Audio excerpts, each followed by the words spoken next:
In other news tonight, Clico Bahamas officials are calling for all of its surrendered policyholders who haven't collected their funds to come in and do so, as the collection list is still outstanding. Several months ago, the liquidated company held a payout exercise here in the capital and in the nation's second city. LaDon Davis sat down with Clico officials for an update.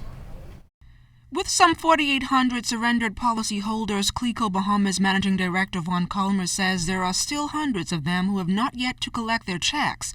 Calmer is strongly encouraging surrendered policyholders who are unsure if they are on the distribution list to visit Clico's Montrose Avenue office to find out if they qualify.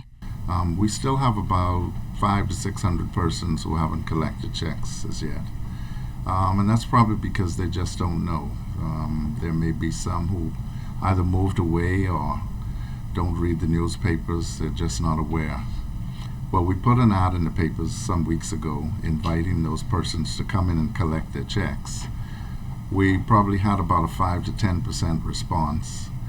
A supplemental list of 600 persons who have since submitted legitimate cases since the company went into liquidation in 2009 has been created, and Calmer says auditors are working diligently to ensure those persons receive their funds pretty soon. Here in Freeport as well as Nassau, and our auditors are currently reviewing that list. Once they're through, then we will have it approved by finance and sent to the Treasury for the printing of the checks. So we will advise the public when that is complete. We're optimistic that will be in the next few weeks. But even though checks are ready, Calmer says the overall distribution exercise has been met with a number of challenges. Take this isolated case of a pensioner in Grand Bahama.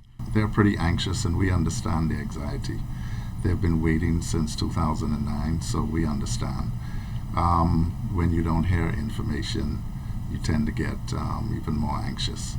So I spoke to his family, and we're reviewing his case as well as others in Freeport and Nassau, the other family islands.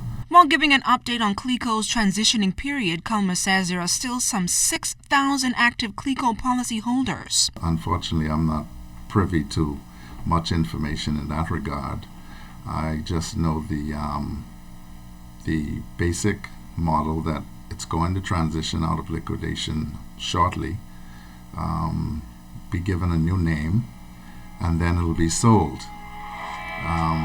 to the best bidder. LaDon Davis, ZNS Network News.